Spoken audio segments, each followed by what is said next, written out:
Hi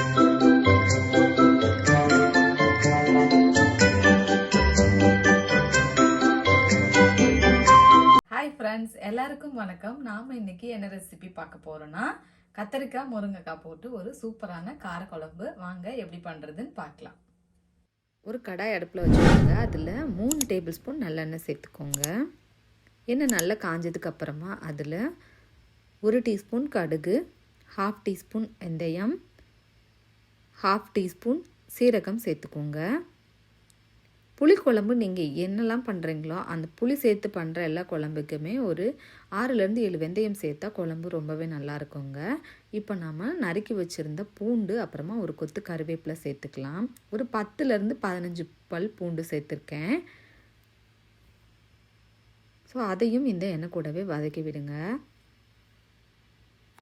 வதக்கினதுக்கு அப்புறமா இதில் ஒரு பெரிய சைஸ் வெங்காயம் கட் பண்ணி சேர்த்துருக்கேங்க. சின்ன வெங்காயம் கிடைச்சா நீங்கள் சின்ன வெங்காயம் ஆட் பண்ணிக்கோங்க, நல்லாவே இருக்குங்க டேஸ்ட்டு. நான் பெரிய வெங்காயம் ஆட் பண்ணியிருக்கேன். இதையும் சேர்த்து நல்லா பொன்னிறமாகிற வரைக்கும் இதை வதக்கி விட்டுக்கலாம். வெங்காயம் சீக்கிரம் வதங்கிறதுக்காக ஒரு 1/2 டீஸ்பூன் அளவு உப்பு சேர்த்துக்கிறேன். சேர்த்துட்டு நல்லா வதக்கி விட்டுக்கோங்க. வெங்காயம் பாருங்கள் நல்லா இந்த அளவுக்கு வதங்கிடுச்சு. இப்போ நாம் நறுக்கி வச்சுருந்த தக்காளி சேர்த்துக்கலாம். 2 மீடியம் சைஸ் தக்காளி சேர்த்துருக்கேன். அதையும் இந்த வெங்காயத்துக்கூடையே நல்லா வதக்கி விடுங்க. வெங்காயம், தக்காளி, பூண்டு அப்புறம் இதெல்லாம் நல்லா மசிகிற அளவுக்கு வதக்கி விட்டுக்கோங்க. தக்காளி வெங்காயம் எந்த அளவுக்கு நல்லா மசிய வதங்குதோ அப்போ தாங்க குழம்பு நல்லாயிருக்கும். இப்போ பாருங்கள் தக்காளி வெங்காயம் எல்லாமே நல்லா வதங்கியிருக்கு. இந்த டைமில் நாம் கத்தரிக்காய், முருங்கைக்காய் சேர்த்துக்கலாம். ஒரு 5லேருந்து 6 கத்தரிக்காய், 2 முருங்கைக்காய் கட் பண்ணி வச்சுருக்கேன், அதை சேர்த்துக்கலாம். சேர்த்துட்டு இது கூடவே நல்லா வதக்கி விடுங்க.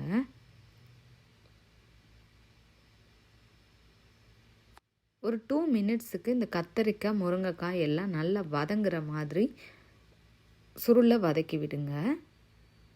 இப்போ பார்த்தீங்கன்னா கத்தரிக்காய், முருங்கைக்காய் ரெண்டுமே ஓரளவுக்கு நல்லா வதங்கிடுச்சு பாருங்கள். இப்போ நம்ம மசாலா ஆட் பண்ணிக்கலாம்.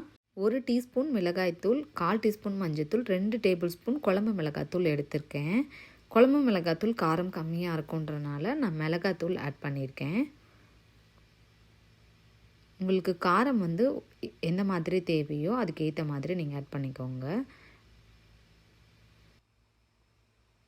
ஒரு 1 மினிட்ஸுக்கு மட்டும் அந்த மசாலா கத்திரிக்காய் கூட சேர்கிற மாதிரி கொஞ்சம் வதக்கி விட்டுக்கோங்க. இப்போ வதங்கினதுக்கு அப்புறமா நாம் கரைச்சி வச்சுருந்த புளி தண்ணி சேர்த்துக்கலாங்க. ஒரு நெல்லிக்காய் சைஸ் அளவு புளி தண்ணியில் சேர்த்து கரைச்சி அந்த தண்ணி மட்டும் சேர்த்துருக்கேன். தண்ணி நான் எதுவும் சேர்க்கல, அந்த புளி கரைசல் சேர்த்துட்டேன். தண்ணி வேணும் அப்படின்னா நீங்கள் ஒரு 2 டம்ளர் ஆட் பண்ணிக்கோங்க. நான் ஒரு 200 ml கிட்ட ஆட் பண்ணுறேன். தண்ணி சேர்த்துட்டு இந்த குழம்புக்கு தேவையான உப்பு சேர்த்துக்கலாம். சேர்த்து விட்டு கலந்து விட்டுருங்க. இது கத்தரிக்காய், இந்த முருங்கைக்காய் எல்லாம் நல்லா வேகிற அளவுக்கு இது வேக வச்சுக்கலாங்க.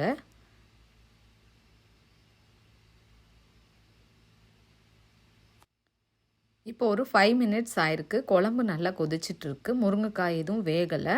ஸோ இது நல்லா வேகட்டும். இப்போ பார்த்தீங்கன்னா அடுப்பு மீடியமில் இருக்குது. குழம்பு நல்லா கொதிச்சிட்ருக்கு. இப்போ ஒரு 10 மினிட்ஸ் ஆயிருக்கு.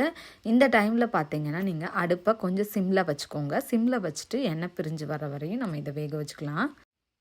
புளிக்குழம்பு எல்லாத்துக்குமே பார்த்தீங்க அப்படின்னா கொஞ்சம் நீங்கள் அடுப்பை சிம்மில் வச்சுட்டு அந்த எண்ணெய் பிரிஞ்சு வர வரைக்கும் வேக வச்சுக்கோங்க. குழம்பு அருமையாக இருக்குங்க.